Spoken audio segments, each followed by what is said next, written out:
curriculum. So it's not that they need to get a 99%. You know, most medical students, and I was the same way, you know, we're type A. We're used to being the best. They're among the best. And so probably what's most important is if your loved one is only getting 3 or 4 hours of sleep a night, that's not so good because our brains need a rest. And that's a lot of the counseling I do with students is I always check. How much sleep are you getting? And if they tell me, oh, only 4 hours of sleep, I'll talk with them about sleep hygiene and that they'll actually do better if they give their brain a rest in order to consolidate that information. But it can be a challenge. Yeah, and I would just add a little bit to that, and you make sure you correct me if I'm wrong, but I think of it as medical school is a full-time job, and we did estimates at my previous school about the number of hours that students in a week were spending at that full-time job.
Yeah, get it out of your system. Get it out of your system. Thank you very much for being here. Sorry about the little delay. We just had to make sure everybody is in the right place because they're going to get these coats while they're up here, and we need to make sure they're in the right seat so they can get the right coat, okay? So welcome to the 46th annual Convocation and White Coat Ceremony for the Wright State University's Boonshoft School of Medicine.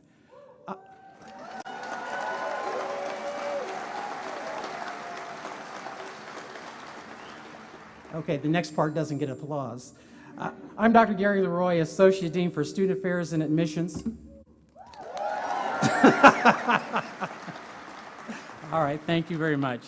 It's my privilege this afternoon to act as your Master of Ceremony. This is a very special program because today we formally begin the welcome and the process, the journey for the class of 2025 and introduce them to the beginning of their medical profession. At this time, I'd like to introduce the platform party. Please hold your applause until the end, but we will start to my immediate left with Dr. Valerie Weber, Dean of the Boonshoft School of Medicine. Okay, if you want to applaud. Yeah, do, yeah, she's my boss. Yeah, give her one. All right. Dr. Celeste Reese-Willis, a graduate of the Boonshoft School of Medicine, and she is our guest speaker today. Dr. Brenda Roman, Associate Dean for Medical Education. Almost Dr. T.J. Roan, a class of 2024 president. On the other side of the stage, we have Dr. Susan Edwards, who is the president of the Wright State University. Dr. Gregory Toussaint, Assistant Dean for Clinical Skills Education. Dr. Erica Taylor, Associate Dean for Diversity, Equity, and Inclusion. Dr. Irina Overman, Director of Clinical Practice. And Lakia Young, Director of Admissions. Well, she's the one that got them here. Okay. So at this time, it's my pleasure and honor to introduce the Dean of the Wright State University Boonshoft School of Medicine, Dr. Valerie Weber, for her comments. Thank you, Dr. Leroy. Dear class of 2025, family, friends, esteemed colleagues, it gives me great pleasure to welcome you to our Convocation and White Coat Ceremony. As you know, this is a very special moment as we cloak you with your very first white coat. It's a symbolic moment because it marks the beginning of your journey to become a physician. And we're so glad we can be here in person this year after so many months of distance brought about by the pandemic. Class of 2025, you are answering a call to serve. You are beginning your professional journey at a time when medicine and science are creating spectacular breakthroughs. In response to a devastating global pandemic, the scientific community has rapidly mobilized to produce several safe and effective vaccines. Therapeutics have been developed just as quickly to help in the battle. When I look back over my career, we have made so many achievements in the care of so many diseases based on our increased understanding of how the body works at a molecular and cellular level. These achievements have been unparalleled in the history of medicine and are making an incredible impact to benefit the lives of so many. Yet, in the face of all of these spectacular achievements, we are here today to affirm what is the most enduring and the most important aspects of medical practice. Our values of compassion, dedication, and service above self. These are the key tenets of our profession. I would like to share with you one of my prized possessions. It's a Hallmark card. It was given to me many years ago, and I and all of those on the stage that are your loved ones and our students starting tomorrow officially will, through their careers, accumulate lots of these and probably treasure them and keep them in a box. This is one of my most treasured. It was a card sent to me from the mother of one of my patients after his death.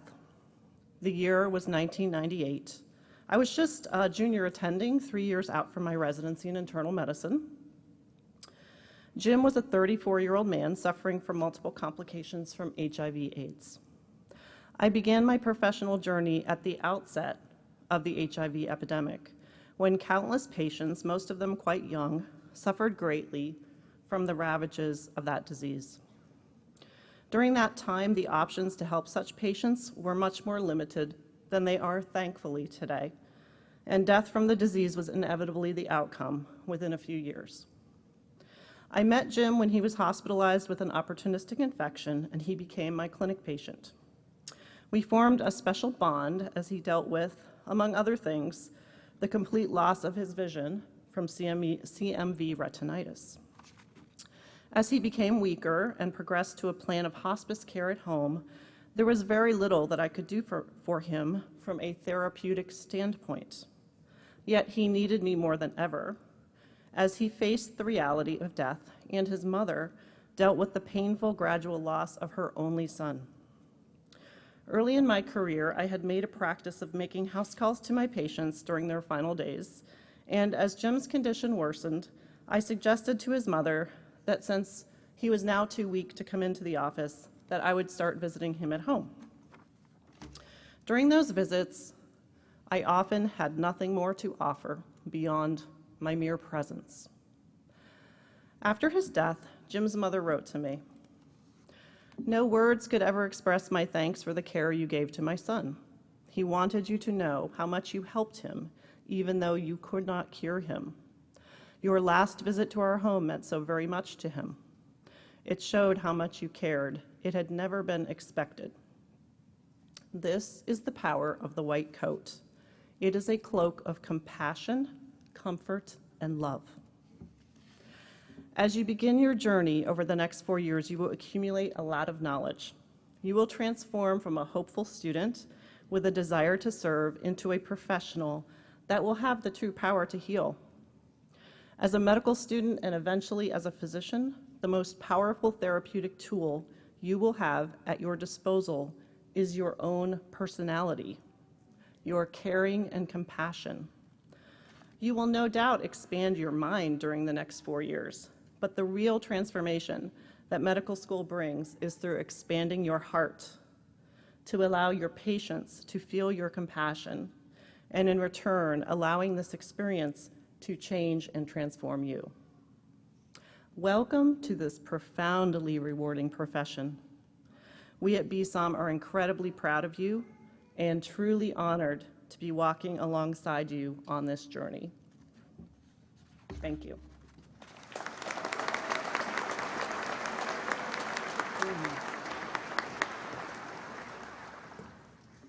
Thank you, Dr. Weber. It's my pleasure at this point in time to introduce our guest speaker, Dr. Celeste Reese-Willis. And I should mention that this is a homecoming for her. I saw her not so long ago, before the pandemic, and we were at an alumni event, and she was a guest speaker at that point in time, and known her for a long time as a student. Dr. Celeste Reese-Willis is a board-certified family physician in the specialty of family medicine. She is a leading expert in urgent care, and she is also a nationally recognized speaker. She's also an author and a consultant. She is also a very sought-after media expert regarding seasonal allergies, influenza, hypertension, COVID-19, and preventative care. Dr. Celeste Reese-Willis educates her patients via her online show each Sunday as a medical consultant on CBS 42 segment called House Calls. So what are you doing here? Is it Sunday? It's tomorrow. It's tomorrow, okay. So With over 18 years of urgent care experience, Celeste is in demand in her community as a physician in Birmingham, Alabama, as well as throughout her state. She's helped to lead the fight against the COVID-19 pandemic by partnering with the Jefferson County Department of Health for COVID testing at Legion Field, participating in COVID vaccination in Birmingham Shuttlesworth Airport, and becoming a spokesperson for a statewide Protect Alabama COVID vaccine campaign. She grew up in Montgomery, Alabama, and she's the oldest daughter of 5 children to James and Betty Reese. I keep wanting to just call you Celeste. Okay, that's fine. I know her too well. Celeste graduated from the Laner Academic Motivational Program in Sidney Laner High School in 1991 and earned her Bachelor of Science degree from the University of Alabama at Birmingham in 1996. She then traveled to Dayton, Ohio for her professional studies at Wright State University's Boonshoft School of Medicine. Celeste earned her medical doctorate at Wright State University, followed by residency at Caraway Methodist Medical Center in Birmingham, Alabama, so she went back home. She began moonlighting in urgent cares during her residency. Being able to solve acute or urgent care needs in varying medical situations propagated a deep passion for the service in medicine. One of Celeste's greatest passions is mentoring young girls to pursue their dream despite many life's challenges. Celeste is also an author of an Amazon best-selling book, you can look it up after this, called Vitality. It is my honor and my privilege to introduce to you Celeste. Celeste, please come up.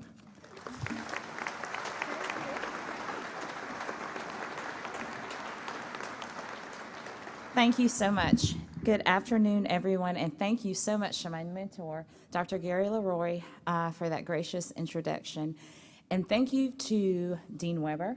Thank you to the alumni at the Wright State University, Boonshoft School of Medicine, to the family and friends that are here, to the exciting and courageous class of 2025. Good afternoon, everyone.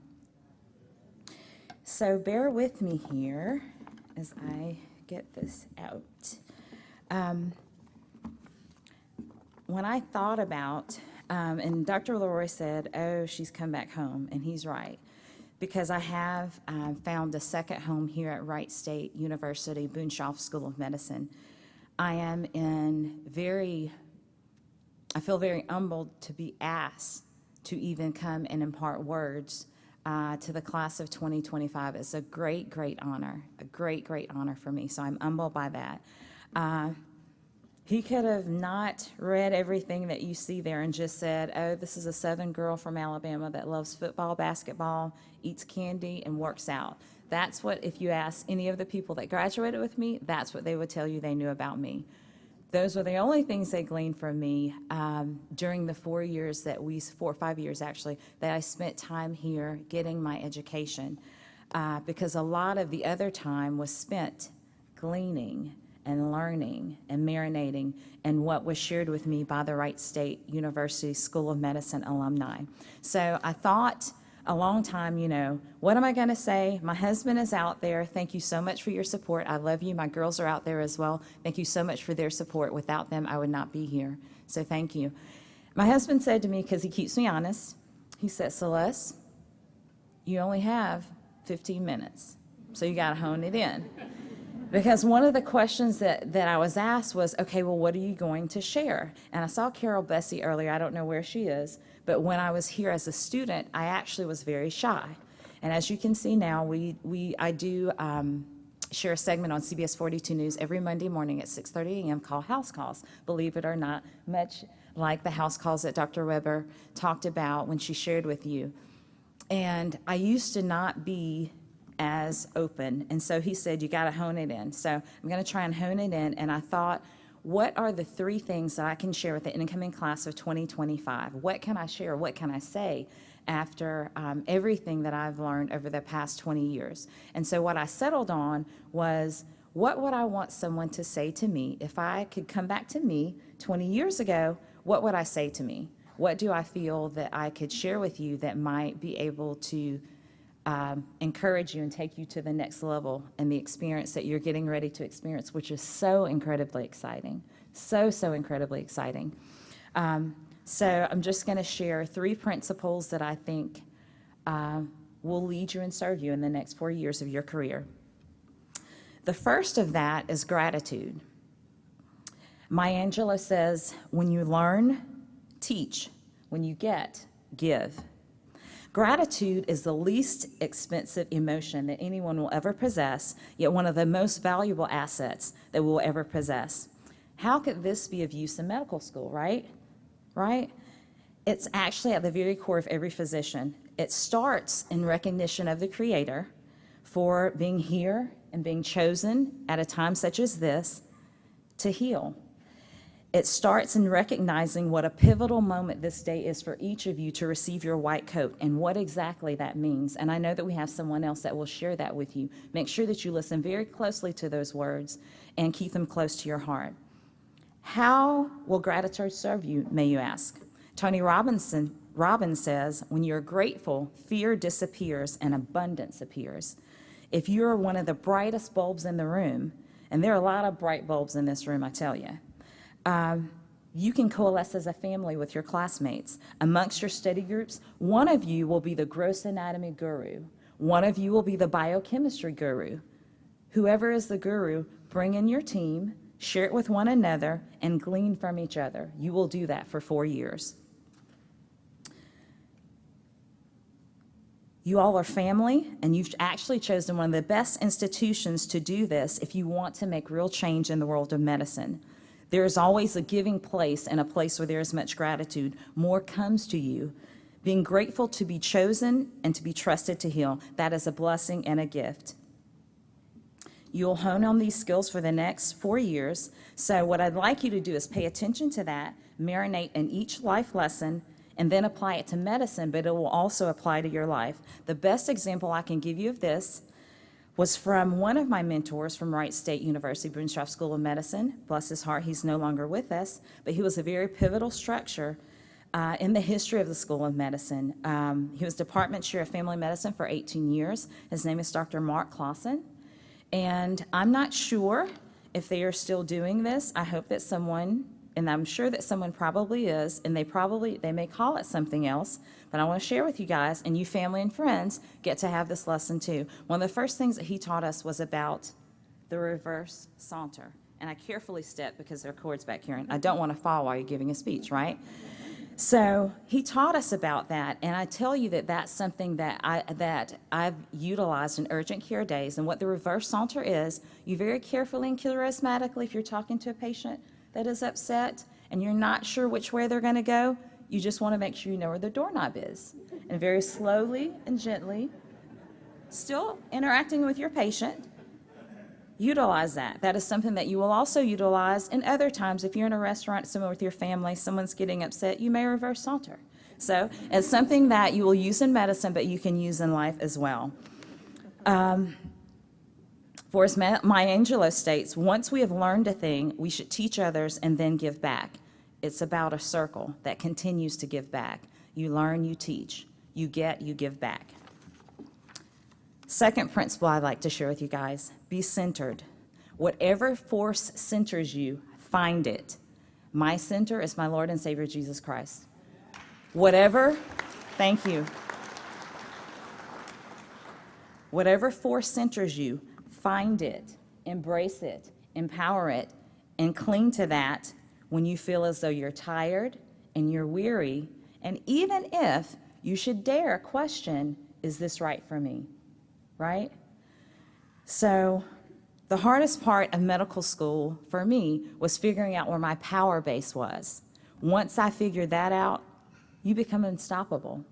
You simply become unstoppable. When you're at the height of your purpose career, you will not have a moment to refresh. You'll be at the apex in your serving capacity and living out your purpose. You're not going to have time to flip through, what books do I go to, where do I go? You've got to know it in here, where you go when trouble comes. You must have focus and determination to get through the next 4 years. You'll need to be solid on the inside. But do not fear, each of us is different. Some of you will find that you're spiritually centered enough right now to get through the next 4 years and say, this is no problem. Some of you may question, am I centered enough? That's okay. Some of you may say, you know what, Celeste, I've never needed this. I've gotten through all of these life accolades and not needed to be centered. Wherever you are, regardless of which place you are, you will need a solid foundation to endure, marinate, and collect all of the bountiful knowledge that you have coming your way.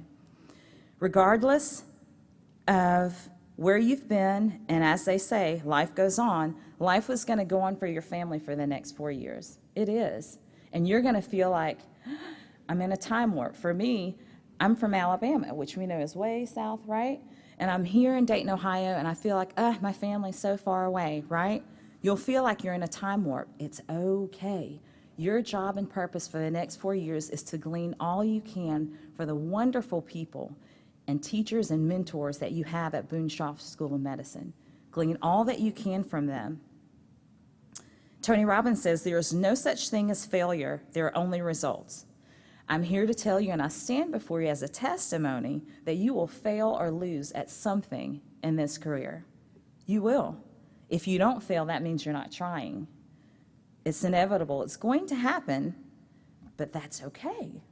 Because the beauty part about that is that if you fall, you have to get up, because we don't stay there. You get up, brush your shoulders off, stand with your shoulders erect, and you keep going. Whether it's at a snail's pace or whether you're running, you still move forward and you still keep going. Part of what helps you to do that, and part of what helped me to do that, and knowing and being centered, is knowing where your cheerleading squad is, right? Maddie, cheerleading, that's my daughter, she's a cheerleader. Senior in high school, very proud. But knowing where your cheerleading squad is, and when I say that, this is what I mean. Most of you for this class of 2025, this is your cheerleading squad right before you, your family, your friends, your support system.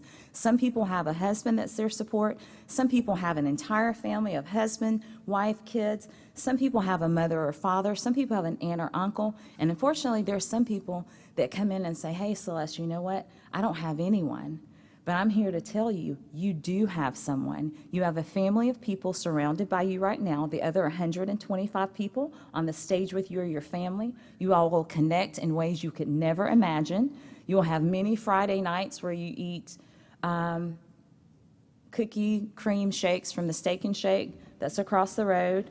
You will talk about football, basketball, the games you're missing, not watching. You will do all of those things together. But beyond that, you have faculty and staff at Boonshoft School of Medicine that are invested in you, and they care about you, and they, too, are your cheerleading squad. So once you take a hold of that and realize that you're centered, you know where your cheerleading squad is, and you've got to just be able to rest as you get through the next 4 years and steady yourself at the place and point where you can hear them saying, what's your name? What's your name? Aram. Aram? Oh, I chose a good one for that, didn't I? I hope I'm doing it right.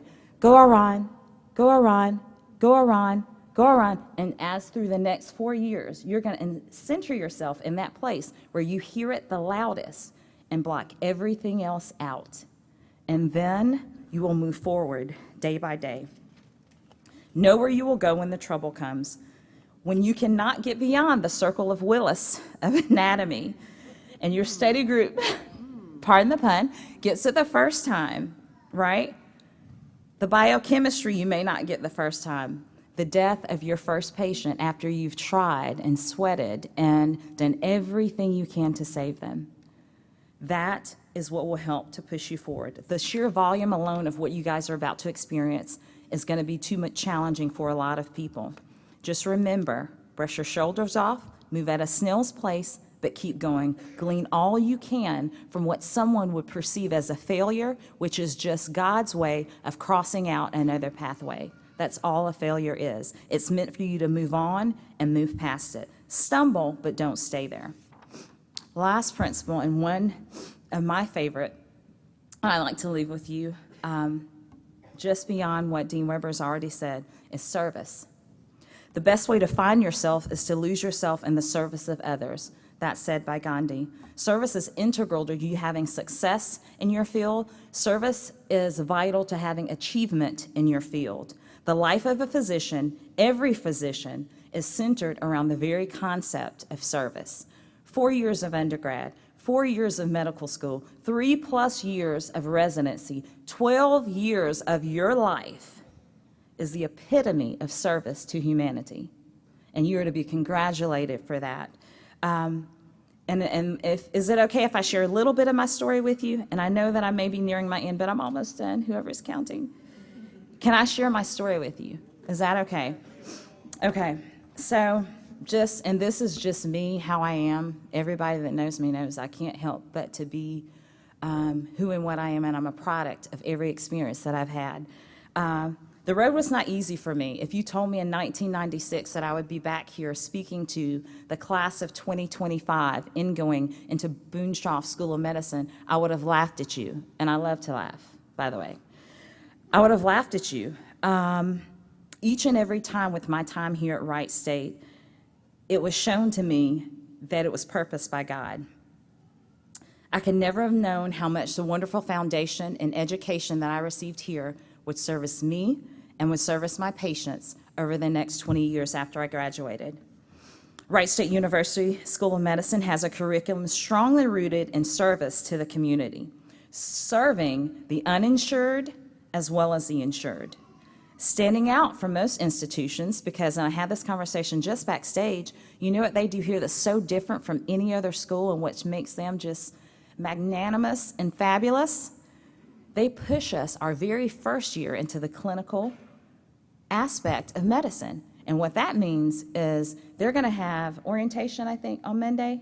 Well, guess what? On Friday, they're going to be in a clinic talking to a patient. That is unsettling for a lot of people. That's early, right? Like they're already talking to patients the first week. Is that early? Right? Well, that helps them to stand out. Why do they do this? They covet the doctor-patient relationship and show you how very early to develop a great relationship with your patient. They support diversity in patient and patient experiences as shown by the experiences the medical students receive at 6 differing hospital institutions across the city, which service 6 different types of patients in those capacities. Look at the diversity of the entering class. 56% of them are women. That is diversity in medicine, and that is to be applauded.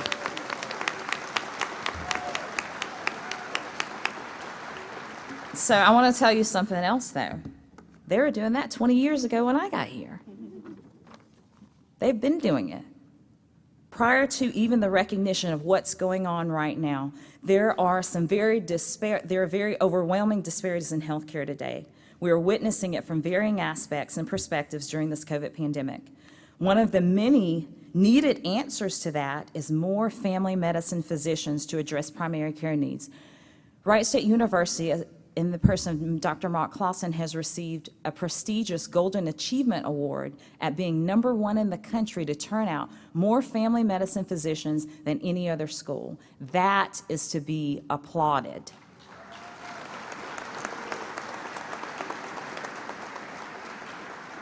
We need that to address these healthcare disparities. Wright State University Boonshoft School of Medicine understands that. They're committed to that. They've been committed to it for 20 years. We are in year 3 of a pandemic that has rocked the very core of what we have known life to be over the last 3 years. So in me sharing my story with you, I want to share a few things. I can tell you that the degree that I have has served me and my patients tremendously. I can tell you that I thought that my life would be sitting in a clinic seeing patients, and that's all that I would do.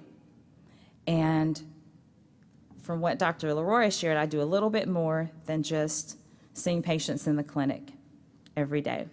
I can tell you that every time I have a patient thank me for being caring, for being compassionate, and listening to them. I'm utilizing the skills that I honed when I was here at Boonshoft School of Medicine. I can tell you that I'm grateful to be a conduit and a blessing to be able to help to heal others for something that our Creator placed inside of me.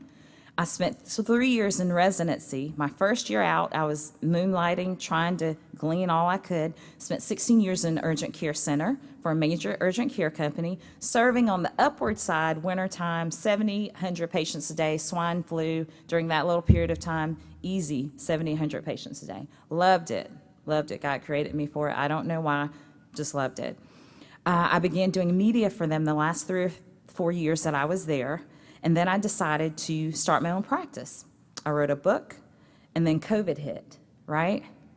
Well, that wasn't part of the plan, but we had to pivot. I knew I needed to serve in that capacity because as an African-American woman and physician, I knew that I had to be a part of the solution in that part of the community. And with COVID hitting that part of the community heavier, I turned my attention towards trying to do just that. I needed to help in addressing disparities and to assist with helping to find COVID where it existed, i.e. COVID testing. I needed to assist in helping to get rid of it, i.e. the mass COVID vaccine site at the Birmingham International Airport. So guess what I do now more than anything else? You remember I told you that Wright State prides itself on the diversity in your education? The majority of what I do now is see insured and uninsured patients in a community that is very much needed, much in the pathway that my mentors, such as Dr. Gary Leroy, who is a lifelong Daytonian, who is known to be a public servant of this community. He's been president of the American Academy of Family Physicians. He served this community just tirelessly. He did it when I was in school, and he's still doing it now, right? So following in that spirit of service, following in that commitment to community, following in the need and desire to see, hey, I have to do something that helps to make a difference. That is what led me to what I can do, what I'm doing right now. So I can tell you that each day during this pandemic, when we were working, when we were seeing sometimes 150 patients a day at the mass testing site that we were at, when I would call patients, and sometimes when you tell them that they are positive for COVID-19, there are a lot of patients that cry out on the phone to you, just, no, I don't want to die. I don't want COVID. I don't want it. What you're going to learn over the next 4 years is how to aptly deal with the response that you give to that question when the patient says it to you. Because in the end, what we do as physicians is serve. It's an honor to serve, it's a duty to serve, and that is what's most important that I challenge you guys to remember. My power base was my connection with the Lord. He taught me and showed me what my purpose is here today, and I couldn't imagine that it would be as it has been, but he did show me that where I can enact change, that I need to do so, and that it's up to me to do my part. So when COVID hit, all I did was do my part. All I did was do my part. You were rewarded with peace when you do the right thing. Service was the right thing to do as a physician in 1996, and today in 2021, class of 2025, I challenge you to embrace the knowledge, the experiences, but more than anything, the failures that each of you have, and find that service that you were created to do.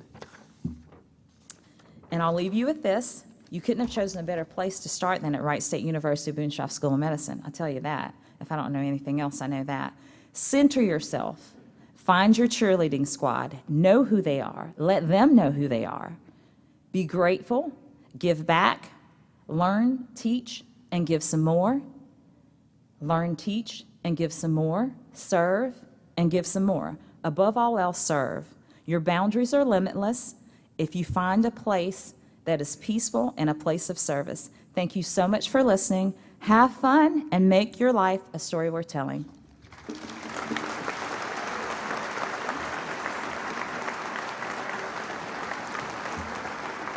Dr. Celeste Reese Willis. Once again, please give it up for Dr. Willis.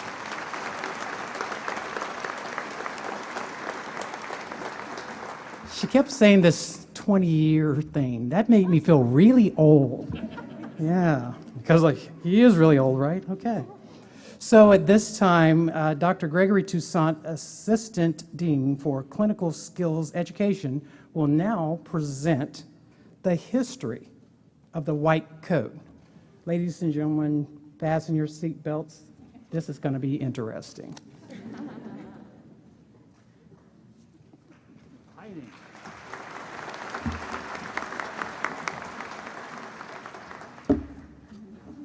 Watch.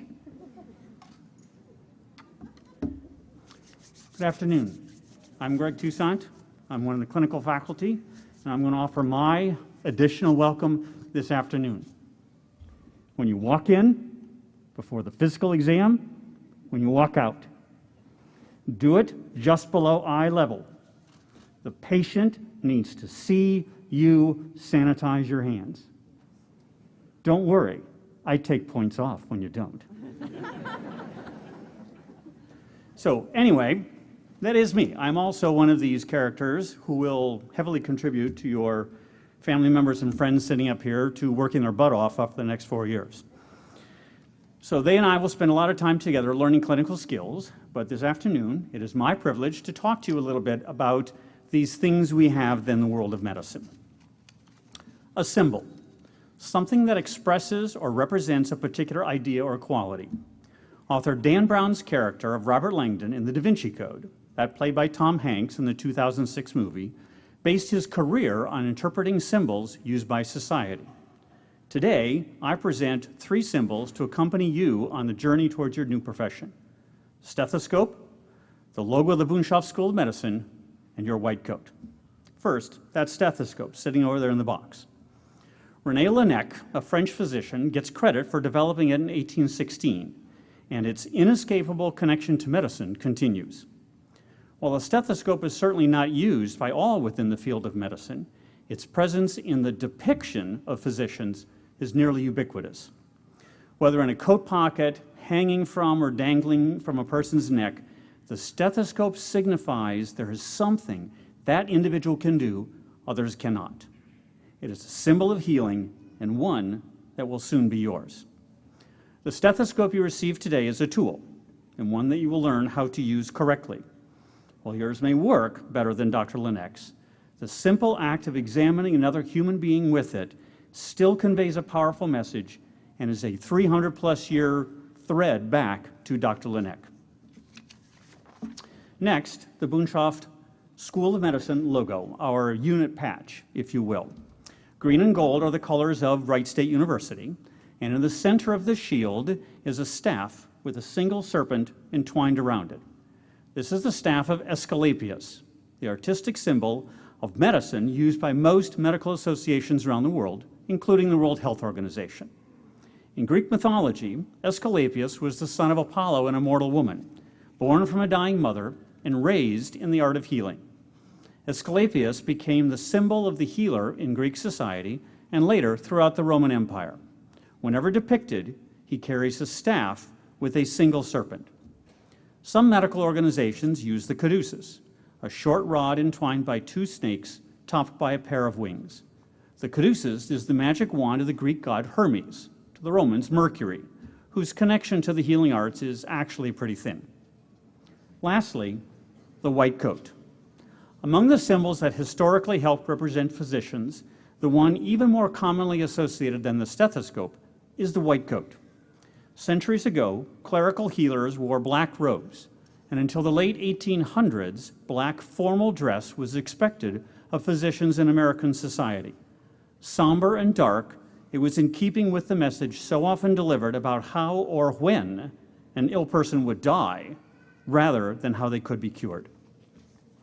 Advances in science changed medicine. Care moved from the home to the hospital. Hospitals themselves became places of living instead of those for dying. Photographs of surgeons at Boston's Massachusetts General Hospital in 1889 show them wearing short-sleeved white coats. And in 1913, the Michael Reese Hospital in Chicago ordered its patient care staff to wear white. The white coat evolved to symbolize healing, and I submit, whether in Hollywood or your hometown, The perception of a physician likely involves a long white coat. In books, cartoons, TV shows, physicians wear long white coats, even Disney Junior's Doc McStuffins. She too has a stethoscope and other instruments, plus that big book of boo-boos with its list of expert diagnoses. If you're drawing a blank, just find a junior consultant before the pediatric rotation.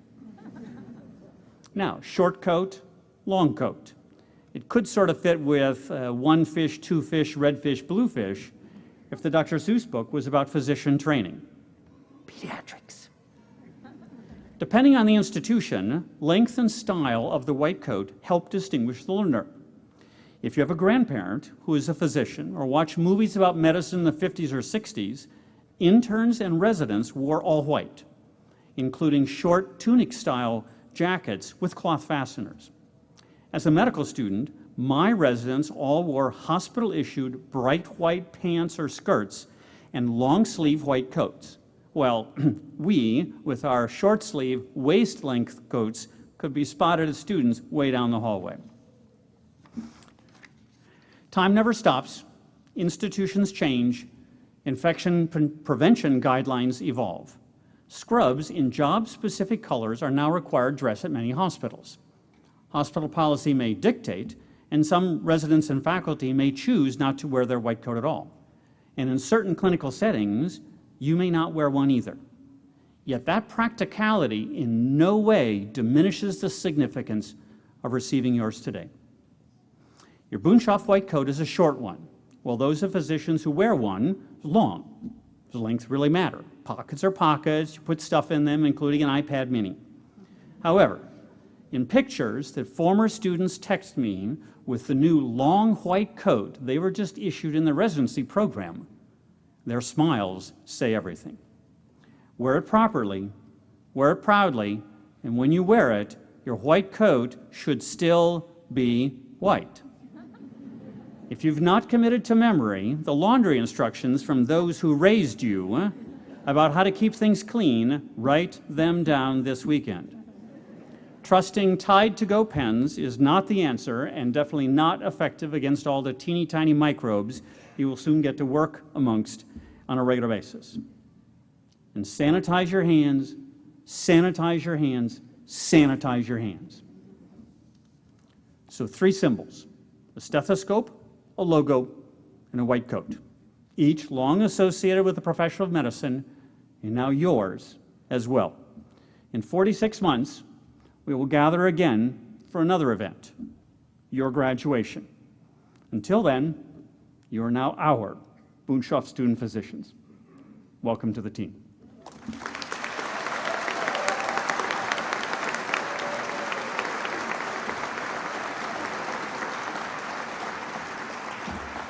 Pardon me.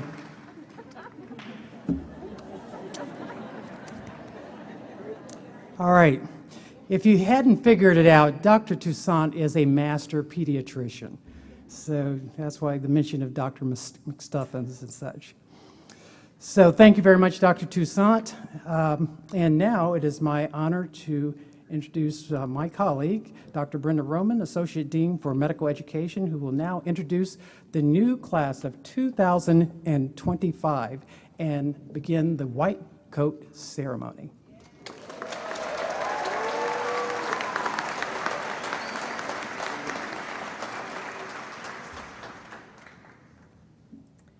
The White Coat Ceremony is a tradition at Wright State University Boonshoft School of Medicine. Through this ceremony, we ask that you commit yourself to scientific excellence and humanistic patient care. Achievement of these lofty goals begins today, both in the manner in which you approach your studies and in your treatment of each other as colleagues. Every student will receive a personalized white coat. The Gold Foundation, whose inspiration is the impetus for today's ceremony, provided a lapel pin for each white coat. Thank you to all the alumni and faculty who made a gift so that each incoming student would receive a stethoscope at today's ceremony. Will the student marshals lead the class of 2025 to the platform? Doctors Taylor and Overman have been selected to be the cloakers for your class and will now take their places. It is my pleasure to introduce the members of the class of 2025. As I call your name, please proceed to the podium to receive your Wright coat. You will then proceed to the podium on my left and sign the Medical Student Honor Code pledge, thereby pledging your commitment to uphold the honor code throughout your medical education at Wright State University, Boonshoft School of Medicine. After that, each student will then be presented with a stethoscope. And so here we begin. Arum Abood.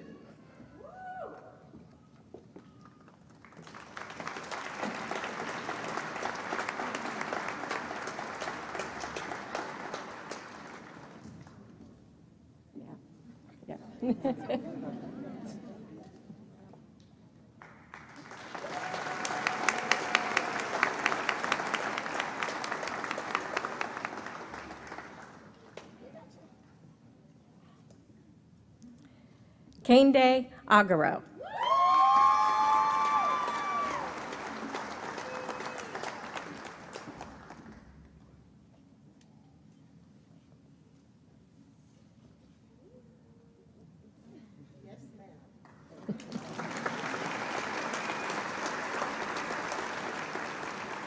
Michael Almany.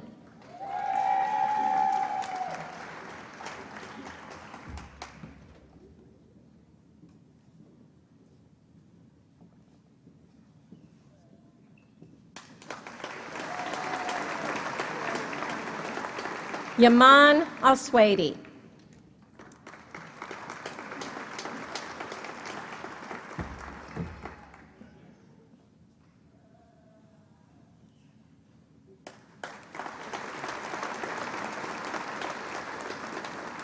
Shayna Anderson.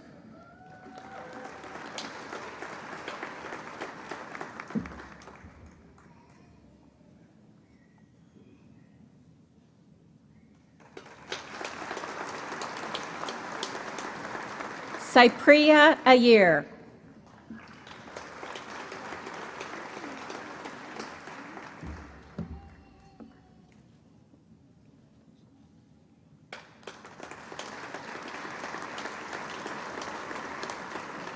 Adrian Babel.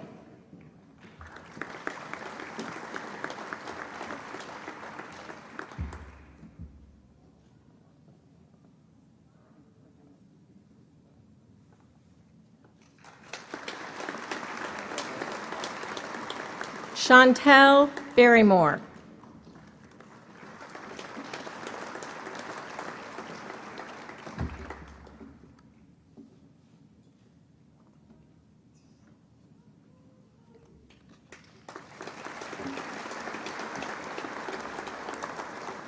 Kieran Bashir.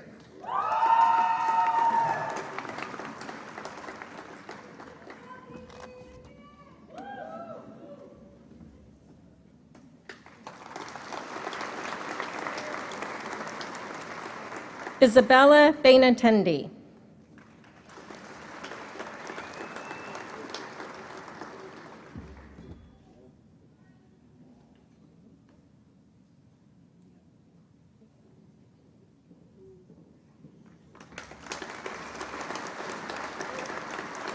Noah Berner.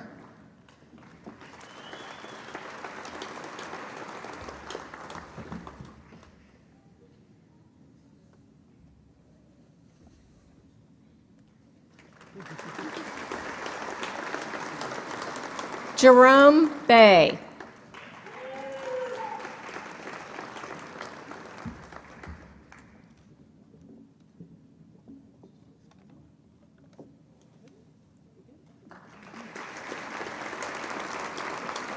Caleb Black.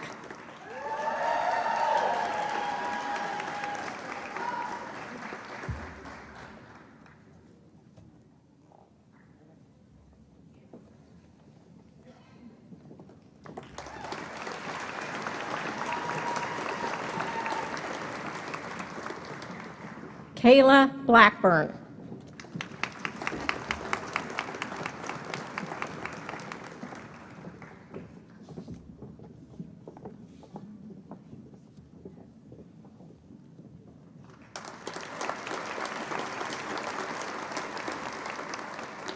Andrew Beckley.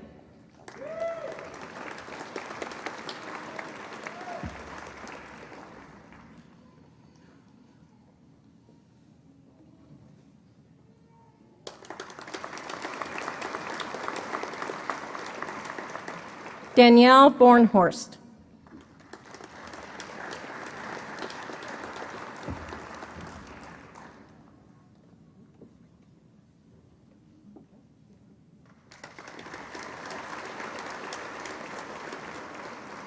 Charles Body.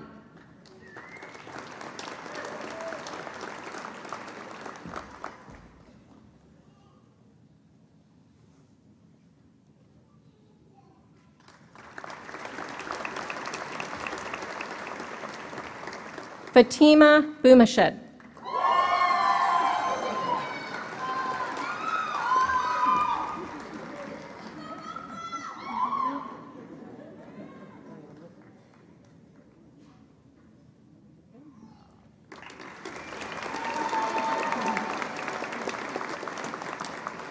Danielle Boys.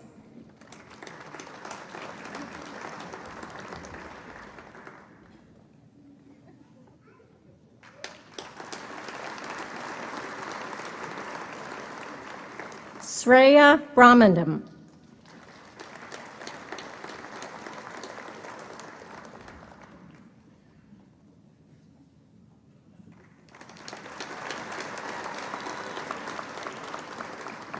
Jasmine Brown.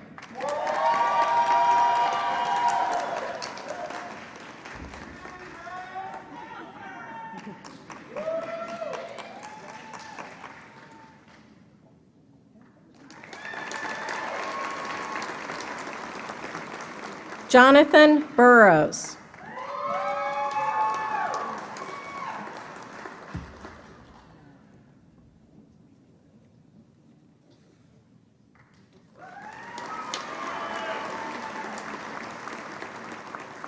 Sydney Carnes.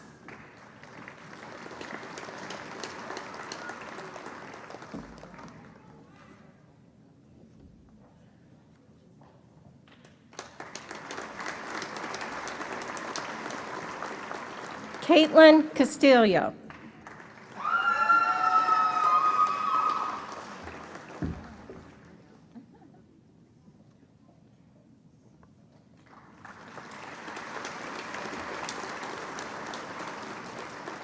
Allison Chen.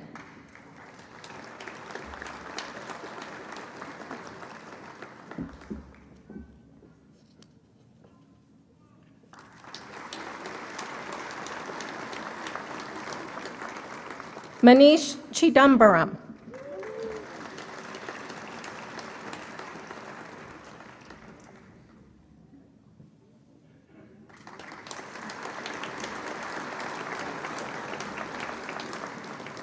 Carson Clark.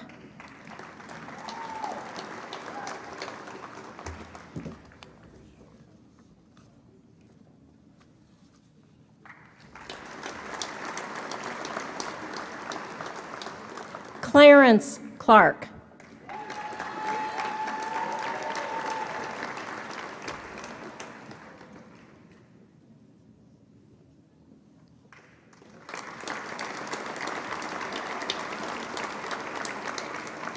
Sarah Klaus.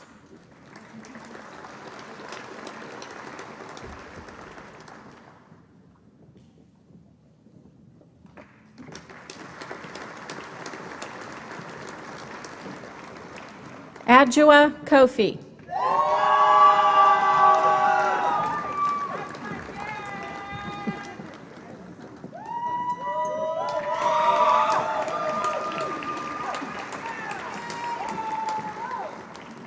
Sydney Cornelius.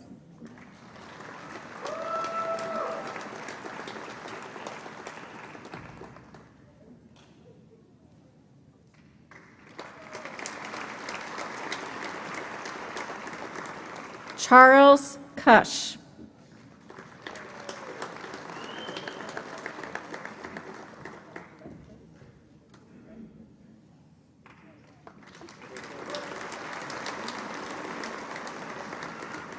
Malika Day.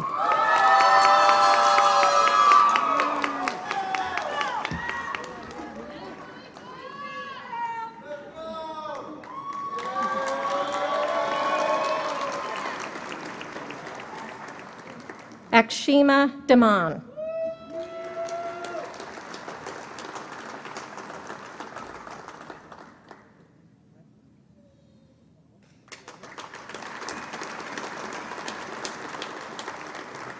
Samuel Durkin.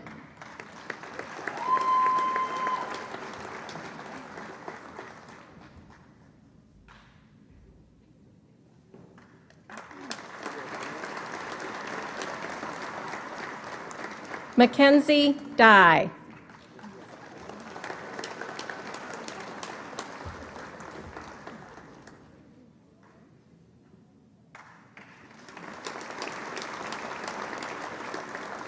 Zachary Erdley.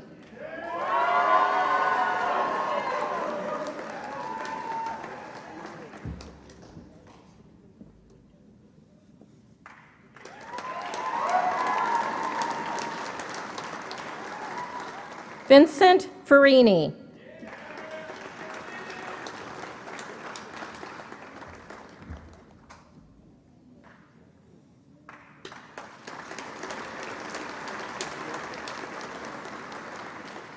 Garrett Fisher.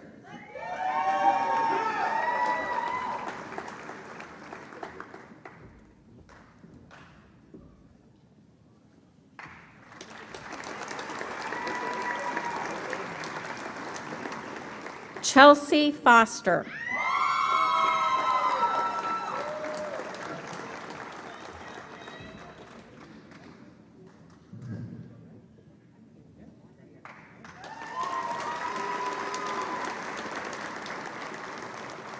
Ashita Gerg.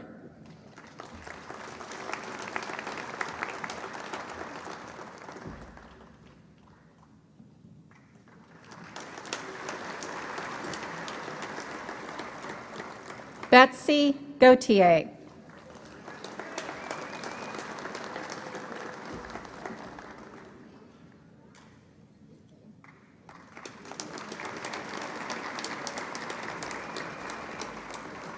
Weston Gelford.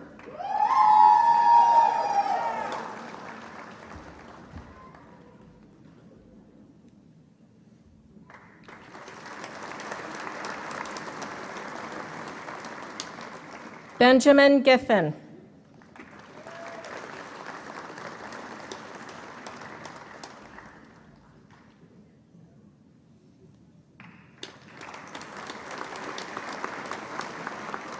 Yevgeny Gladkey.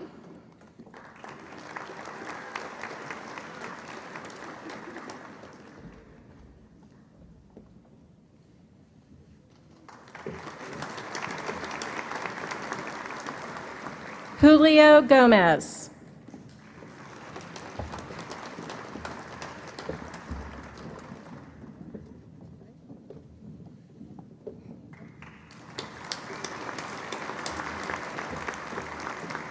Kelsey Graham.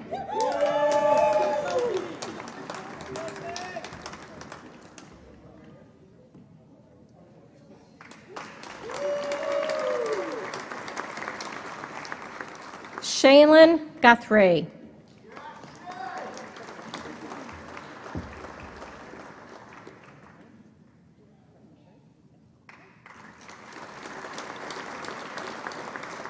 Lawrence Hamilton.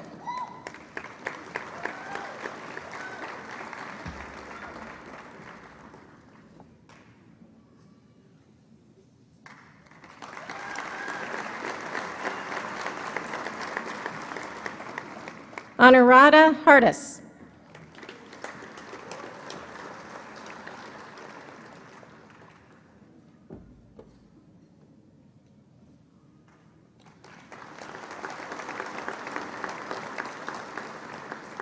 Dylan Hefner.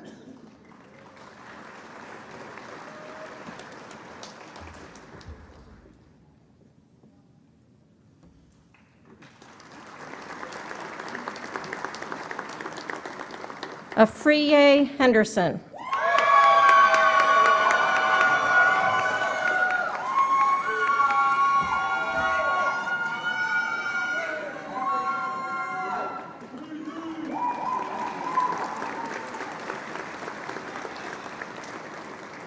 Morgan Hendrickson.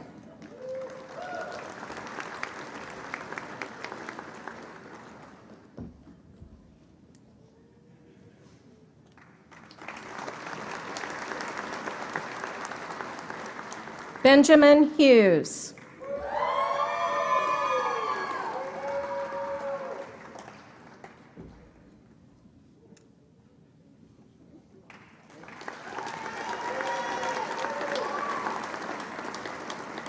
Matthew Houston.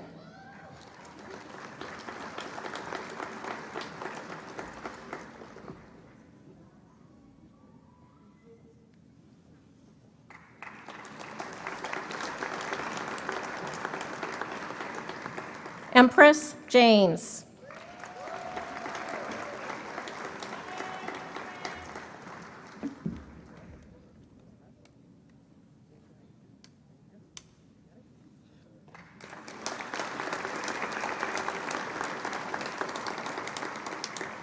Hayden Jaworski.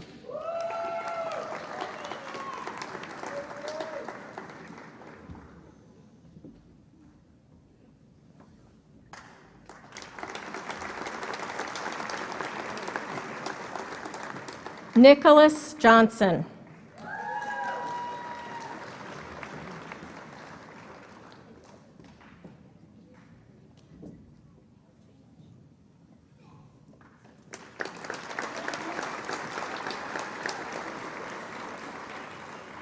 Courtney Johnson Gonzalez.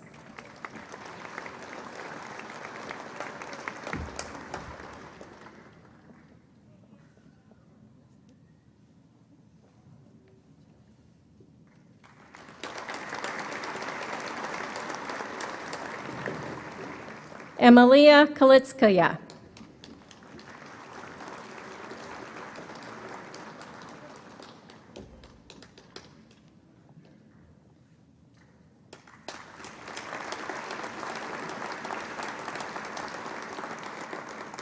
Benjamin Kappeler.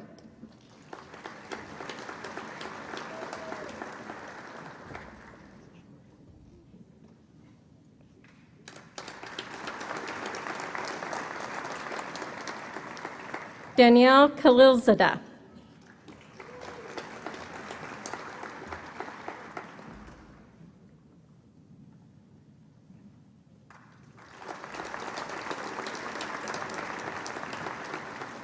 Lauren Kyle.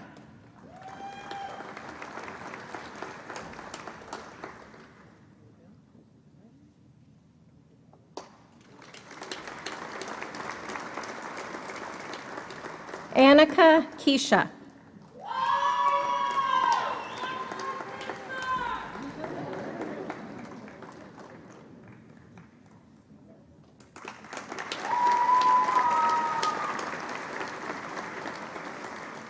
Hannah Keckley.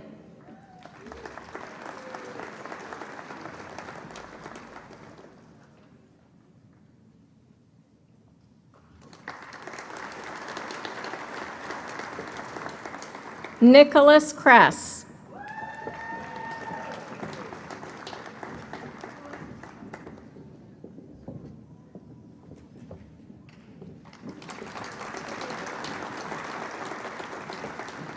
Kaylee Larson.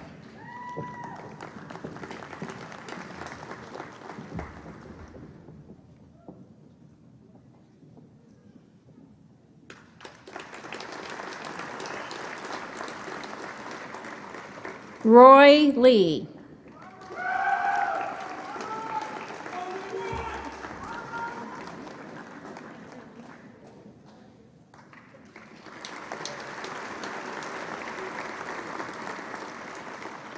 Erica Linner.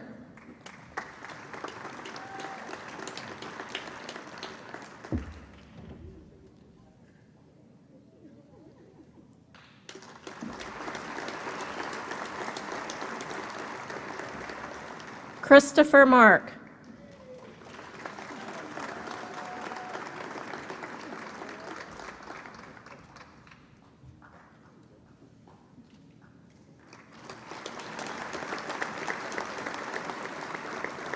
Shayna Mehta.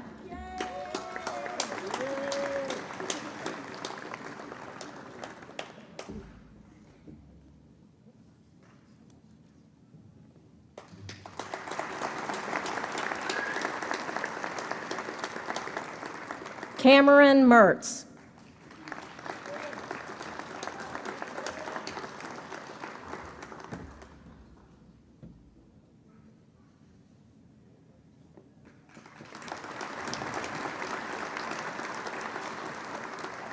Michael Matree.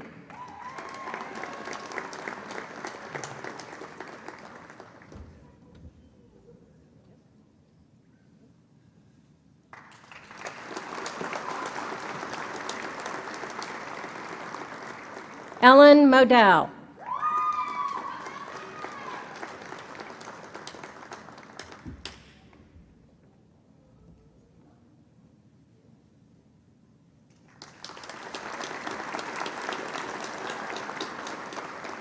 Kelsey Murray.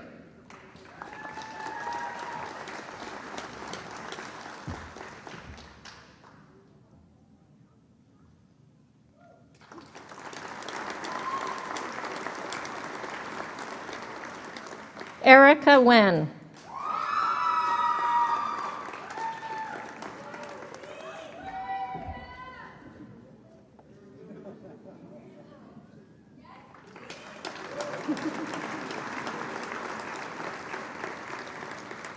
Kelsey Nichols.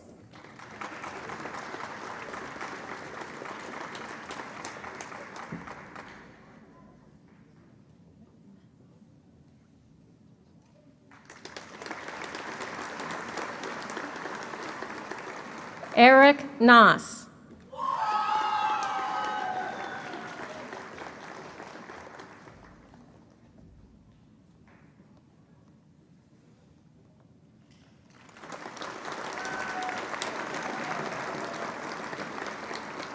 Malika Nozile.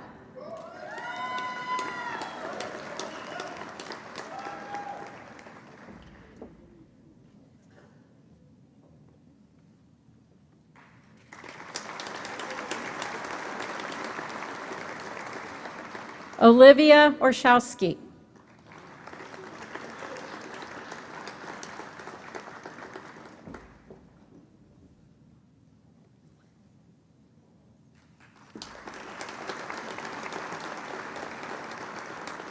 Mark Ortenzio.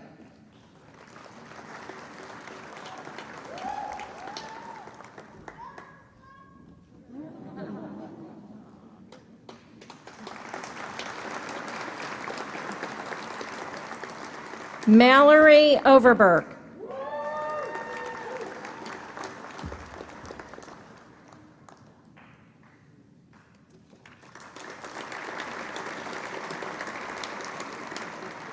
Winston Owens.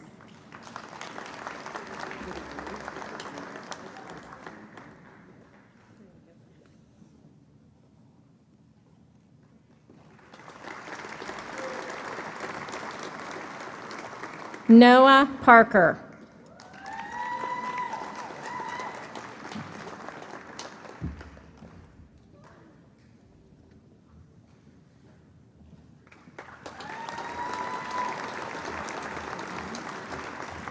Rahi Patel.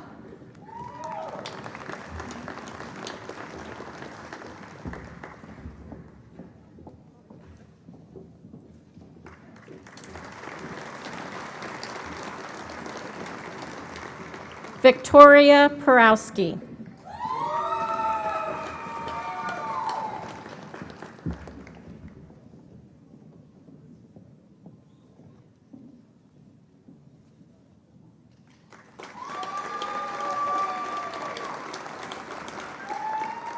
Sarah Pulliam.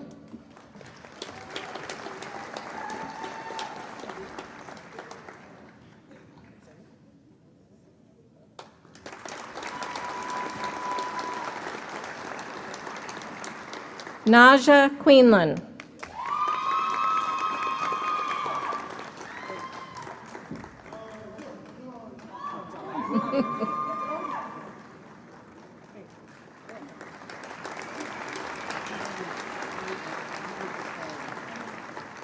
Adam Quinn.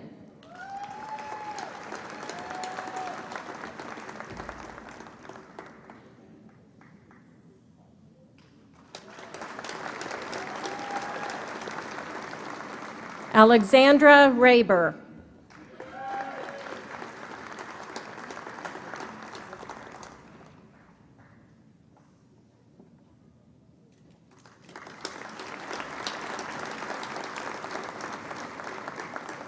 Monica Rains.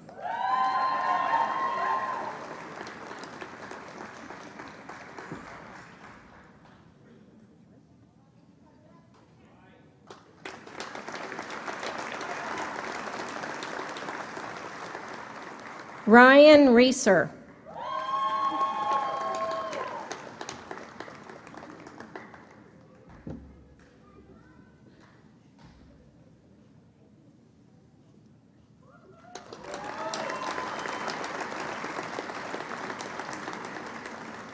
VJ Rings.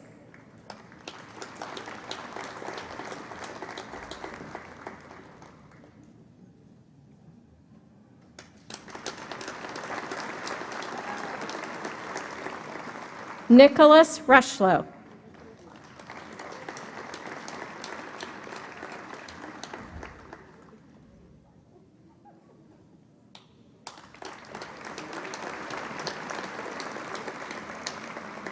Azul Saeed.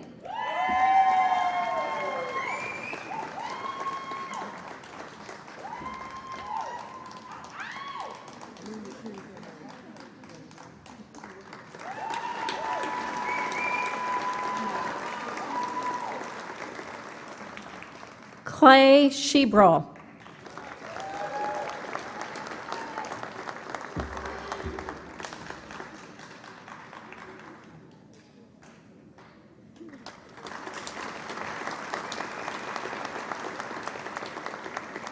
Abigail Schmidt.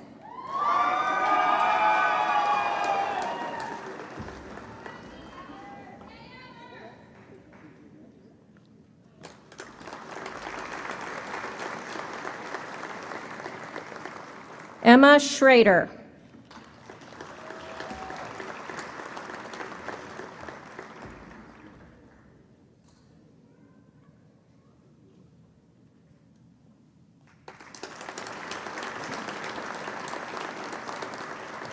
Brian Shooter.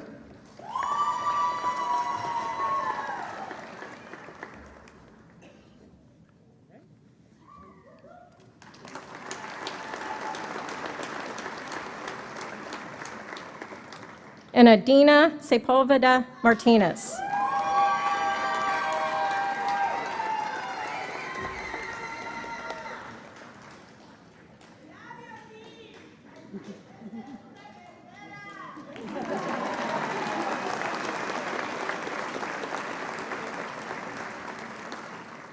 Rakafet Shenkar.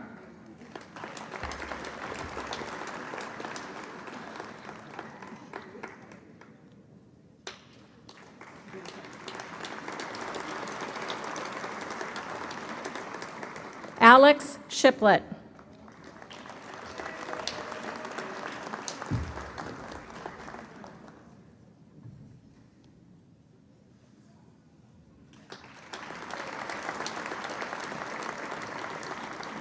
Laura Shuker.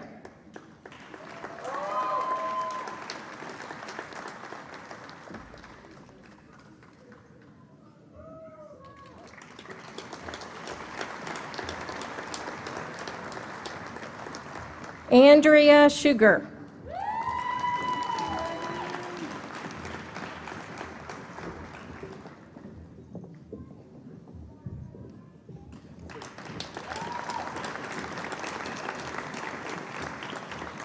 Jackson Snyder.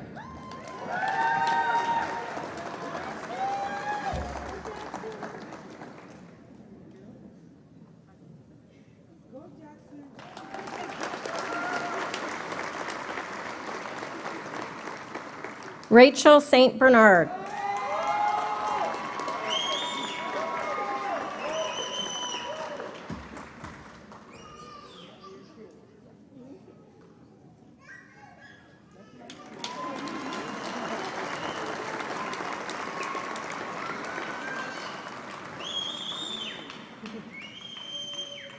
Corinne Stat.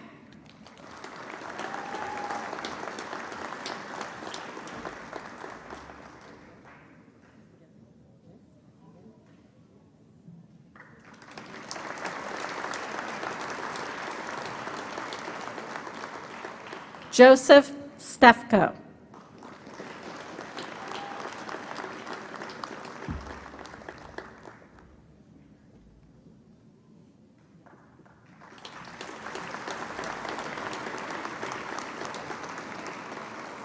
Joseph Steinbrunner.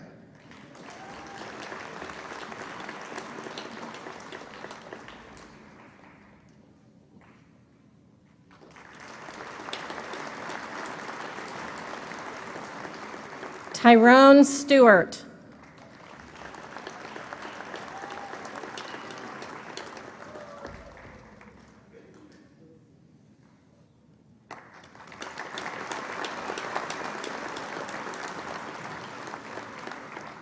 Simone Stinnett.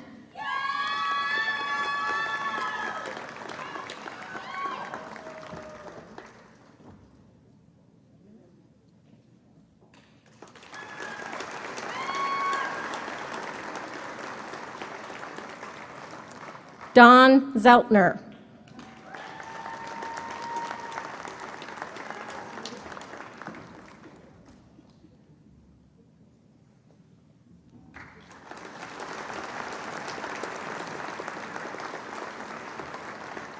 Colin Vinson.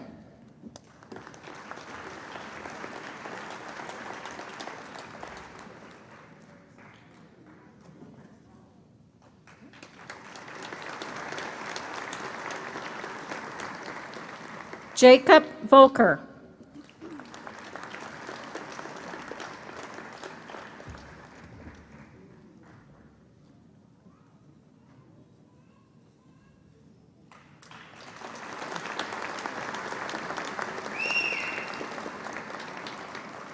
Caleb Watchell.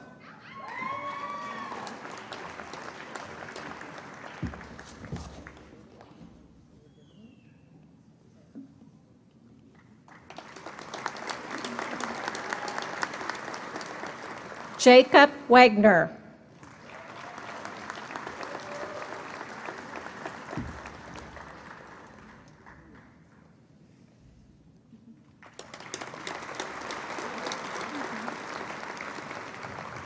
Weilong Wong.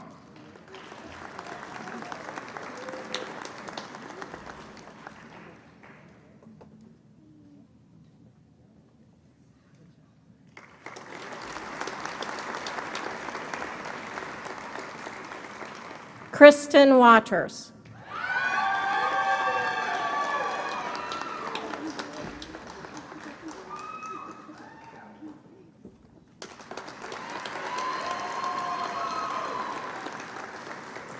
David Weimer.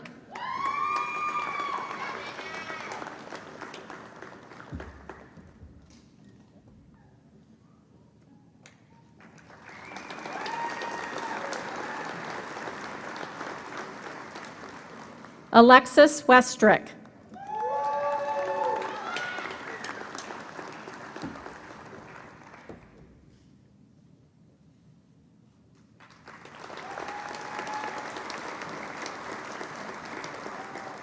Christy Whetstone.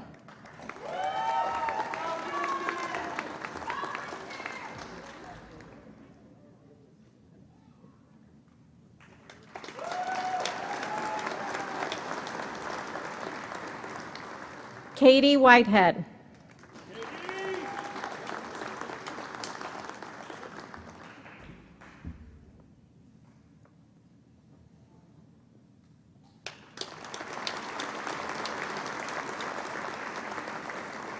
Anthony Wiggins.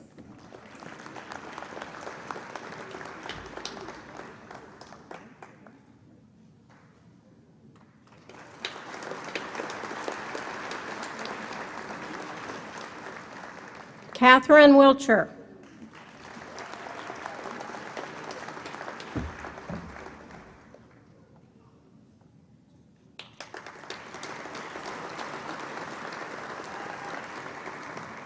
Bria Williams.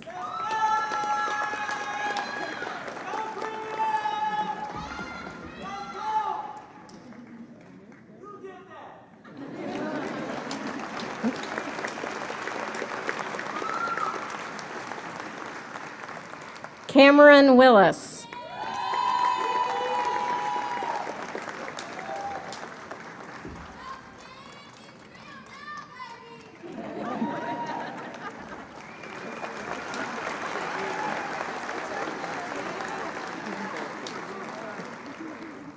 Carolyn Wong.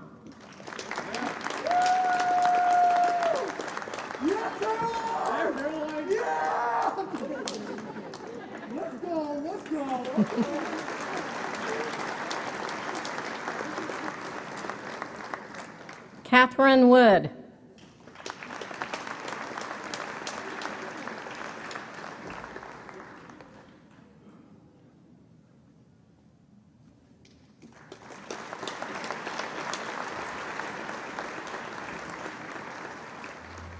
And Elizabeth Zinn.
This is so great. We've lost all this excitement during COVID. It's wonderful to be back in person.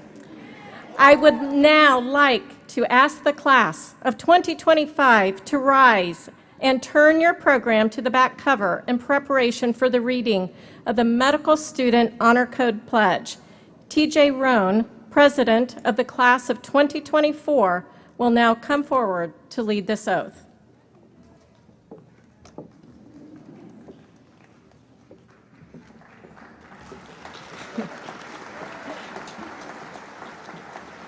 Please say the oath with me. I publicly acknowledge and accept the privileges and responsibilities given to me today as a physician in training and dedicate myself to providing care to those in need. I will approach all aspects of my education with honesty and integrity, embracing opportunities to learn from patients, teachers, and colleagues. I will value and respect the knowledge and wisdom of the physicians who have preceded me. I will maintain the highest standards of professional conduct academically, clinically, and socially. I will certify only that which I have personally verified, and I will neither receive nor give unauthorized assistance on examinations.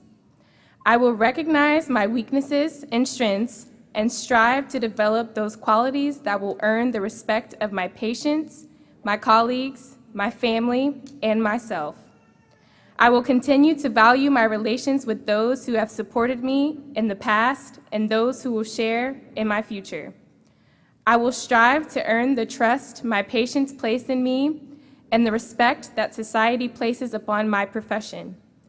I will respect the humanity, rights, and decisions of all patients and will attend to them with compassion and without bias, maintaining patient confidentiality and remaining tactful in my words and actions. I will value the diversity of patient experiences, cultures, and beliefs because it enhances my ability to care for them and enriches my education.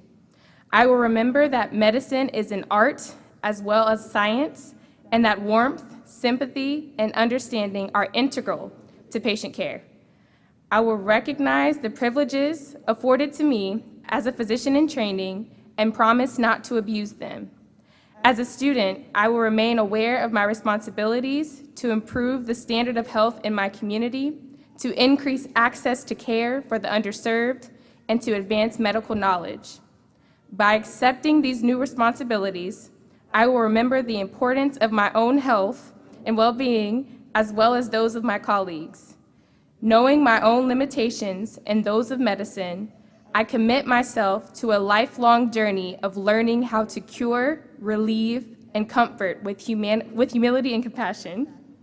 I make this pledge solemnly, freely, and upon my honor. You may be seated.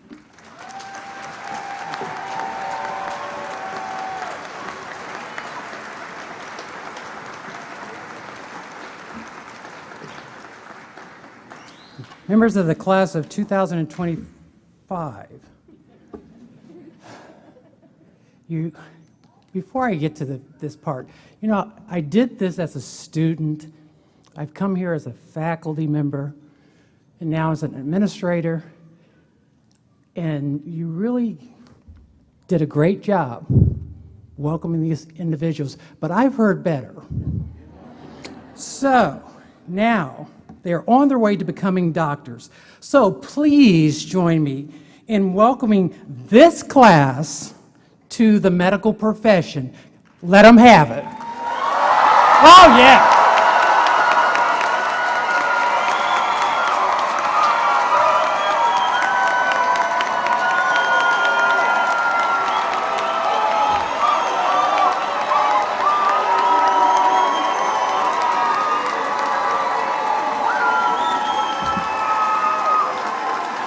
All right. All right. All right.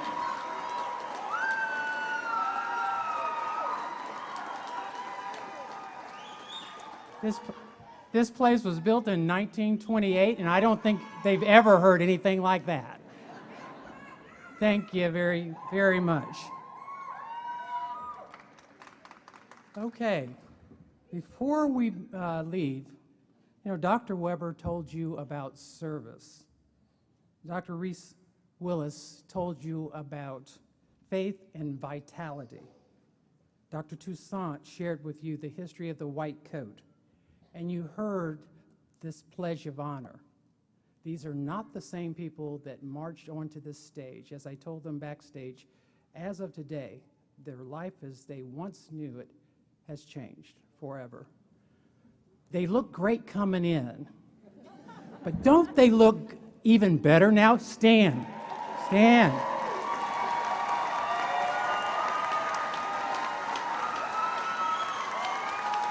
All right. So, oh, wait a minute, there's one more thing. Sit down for a moment. We have another tradition at the Boonshoft School of Medicine. It goes back to about 2008. Each class, instead of just calling them a class of this and a class of that, we give them an opportunity to choose their class name. Many of them probably do not know what was chosen. So, ladies and gentlemen, I would like to officially introduce the Boonshiners.